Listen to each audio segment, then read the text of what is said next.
అందరికీ నమస్కారం అండి. సంధ్యాస్ డైరీ ఛానల్కి స్వాగతం సుస్వాగతం. నేను మీ సంధ్య. ఎలా ఉన్నారండి మీరందరూ?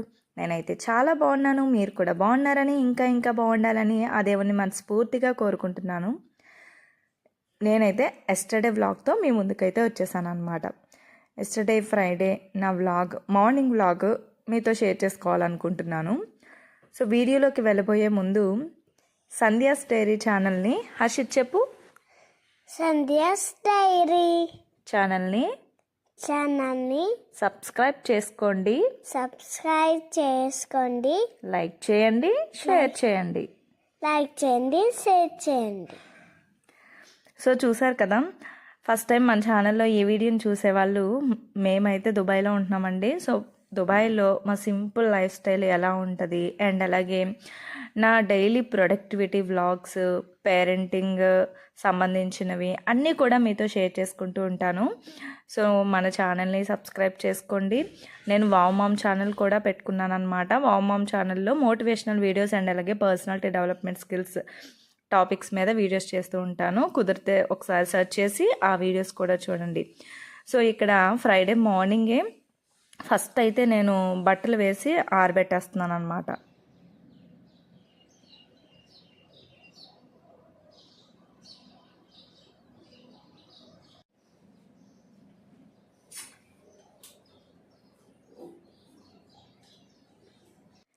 మిగతా రోజుల్లో ఏమో తెలియదు కానీ ఫ్రైడే మాత్రం ముందు మార్నింగే లేచిన తర్వాత మెషిన్ వేసేసి స్నానం చేసి సో తర్వాత పూజ పనులు చేసుకోవాలని అనిపిస్తూ ఉంటుంది. మిగతా డేస్లో ఎప్పుడైనా వేద్దాంలే, రోజులో ఎప్పుడైనా వేయచ్చులే అని అనిపిస్తుంది. కానీ ఫ్రైడేని చిన్నప్పటి నుంచి ఇంట్లో చూస్తూ ఉండడం వల్ల ఏంటో తెలియదు కానీ ఆ రోజు మాసిన బట్టలు ఇంట్లో ఉండడం ఎందుకులే, హౌస్ క్లీన్ చేసుకోవాలి కంపల్సరీ, మార్నింగే అన్ని పనులు అయిపోవాలి, పూజ అయిపోవాలి, ఇలాంటి వాతావరణం మన చుట్టూ ఉండడం వల్ల జనరల్గా ఇంక అదే అలవాటు అయిపోయి ఫ్రైడే రోజు సాటర్డే రోజు మాత్రం మాసిన బట్టలు వండుకుంటానే చూసుకుంటాను నేనైతే.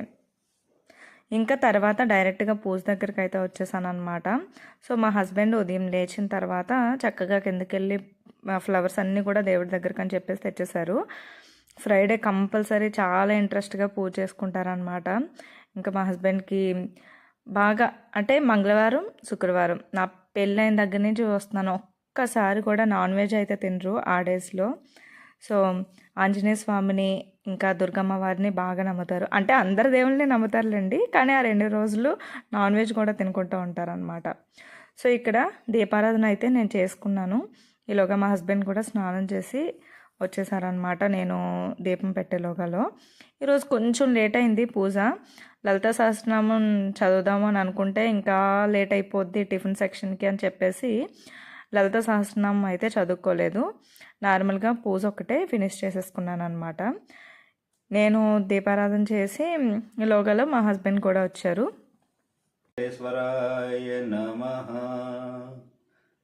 ఓం శ్రీ లక్ష్మీ వెంకటేశ్వరాయ నమః. ఏడుగొండలవాడ వెంకటరమణ గోవింద గోవింద.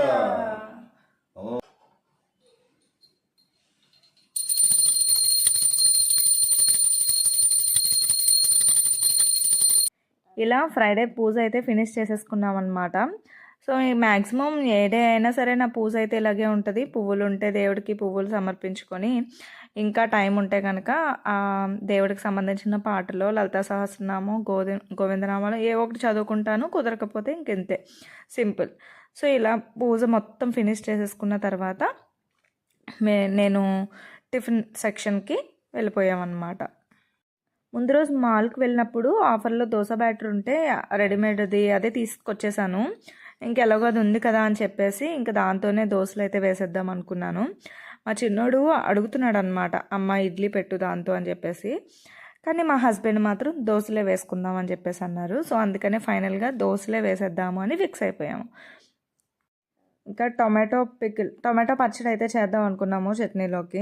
నేనైతే సింపుల్గా అయిపోద్దని బొంబాయి చట్నీ చేసేద్దాం అనుకున్నాను, కానీ టొమాటోస్ కొంచెం ఎక్కువే ఉన్నాయి కదా, టొమాటో పచ్చడి చేద్దాము అని చెప్పేసి మా హస్బెండ్ టొమాటోస్ తీసుకొచ్చారనమాట. ఒకవైపు మా హస్బెండ్ ఈలోగా టొమాటోస్ కట్ చేసేసారు. ఇంకా తర్వాత నేను టమాటో పచ్చడి చేస్తున్నాను, ఇక్కడ మా హస్బెండ్ దోశలు వేస్తున్నారనమాట. సో ఇంకా టమాటో పచ్చడి చాలా సింపుల్ అండి.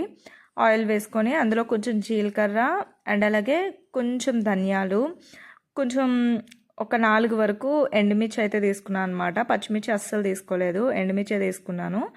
అండ్ కట్ చేసుకున్న టమాటా ముక్కలు, కొంచెం అల్లం ఫ్లేవర్ ఇష్టం లేని వాళ్ళు స్కిప్ చేసేసుకోవచ్చు. ఓన్లీ టమాటో ఫ్లేవరే ఉండాలి అని అనుకుంటే మాత్రం. సో నాకైతే అల్లం ఫ్లేవర్ ఇష్టమే, పిల్లలకు కూడా బాగానే తింటారు కాబట్టి నేను అల్లం ఎక్కువ యూజ్ చేస్తూ ఉంటాను. సో ఇక్కడ నేను ఒకవైపు టమాటో పచ్చడికి అన్నీ సిద్ధం చేస్తాను. మా హస్బెండ్ ఇంకొక వైపు దోశలు వేస్తూనే ఉన్నారనమాట. కొన్నేమో ప్లెయిన్గా వేసుకున్నాము, కొన్నేమో ఉల్లి దోశలు వేసుకున్నాము.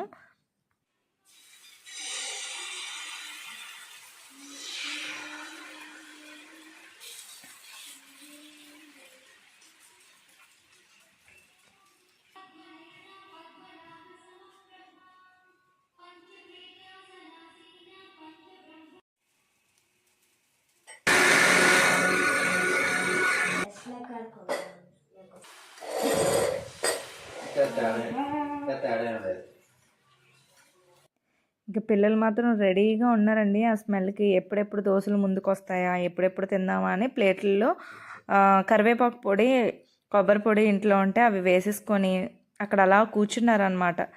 జనరల్గా అయితే ఎప్పుడు చట్నీ ముందుగానే ప్రిపేర్ చేసేస్తూ ఉంటాను కాబట్టి వేసినట్లుగానే అయిపోతూ ఉంటాయి.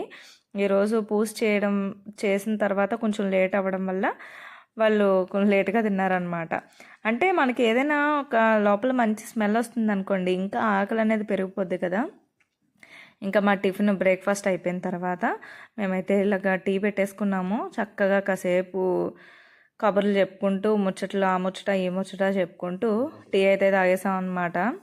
కట్ చేస్తే నేను కొంతసేపు అమ్మమ్మ ఛానల్కి సంబంధించిన వీడియోస్ అవి కూడా చూసుకున్నాను కొన్ని. ఇంకా తర్వాత వంటకి సిద్ధమవుతున్నాను.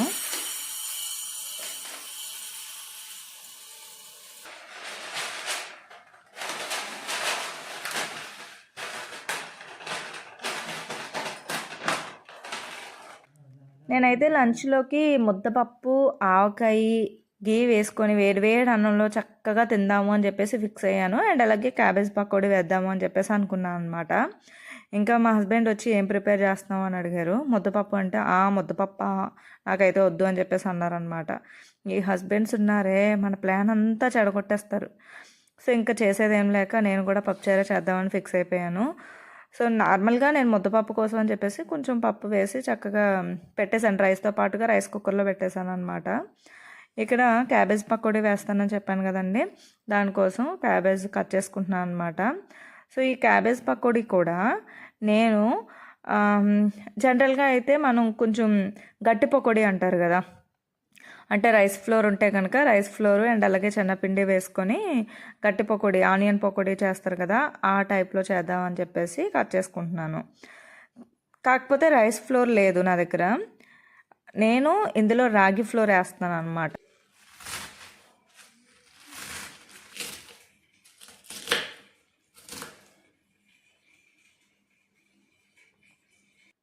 కార్న్ఫ్లోర్ కనుక ఉంటే చక్కగా కార్న్ఫ్లోర్ కూడా వేసుకుంటే మంచిగా క్రిస్పీగా వస్తాయి. ఇలా కూడా క్రిస్పీగానే వస్తాయి అన్నమాట. సో నేను చాలాసార్లు పకోడీ వేసేటప్పుడు రాగి ఫ్లోర్తో వేస్తూ ఉంటాను. కాకపోతే మా హస్బెండ్కి అంత ఇష్టం ఉండదు. కానీ అన్నిసార్లు వాళ్ళకి ఇష్టమైనవే చేయాలని రూల్ ఏం లేదు కదా. మన కిచెన్ మన రూల్స్, ఏవైనా అప్లై చేసేసుకోవచ్చు. సో ఇక్కడ నేను చక్కగా కొంచెం రాగి పిండి, కొంచెం ఏమో శనగపిండి అండ్ అలాగే సన్నగా తరుక్కున్న పచ్చిమిర్చి, ఇంకా మీరు ఇందులో కావాలనుకుంటే కొత్తిమీర, మన దగ్గర కరివేపాకు, ఇవన్నీ కూడా యాడ్ చేసుకోవచ్చు అనమాట. సో ఇవన్నీ యాడ్ చేసిన తర్వాత అందులో వాటర్ వేయకుండా అలా నెమ్మదిగా కలుపుతూ ఉండాలి. ఎందుకంటే ఆల్రెడీ మనకి గట్టి పకోడీ అని చెప్పాను కదా ఇక్కడ. సో అందుకని అసలు వాటర్ యాడ్ చేయకూడదు అనమాట. ఆ సాల్ట్లోంచి, ఆ క్యాబేజీలోంచి మనకి కొంచెం కొంచెం వాటర్ వస్తుంది కాబట్టి మనం స్లోగా కలుపుకుంటూ ఉండాలి కాస్త ఎక్కువసేపు.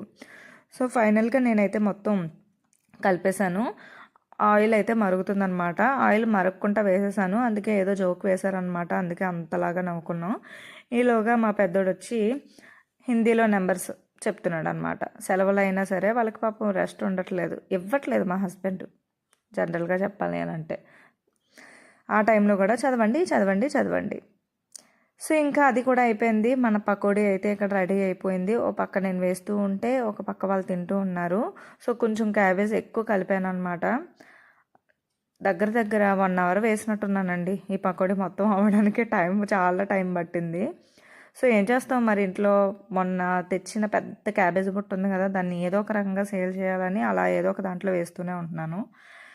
ఇక్కడ మన రైస్ అయిపోయింది, పప్పు కూడా అయిపోయింది. ఆ పప్పులో నేను ఆనియన్ ఒకటి అండ్ అలాగే ఒక టమాటో, పచ్చిమిర్చి అండ్ అలాగే చింతపండు రసం కూడా వేసేసి దాన్ని మరిగించేసుకున్న తర్వాత పప్పుచారు తాలింపు అయితే వేసేసుకొని వేడి వేడి అన్నంలోకి చక్కగా ఒకవైపు పకోడీ ఒకవైపు పప్పుచారు వేసుకొని అన్నం అయితే తినేసాం అనమాట.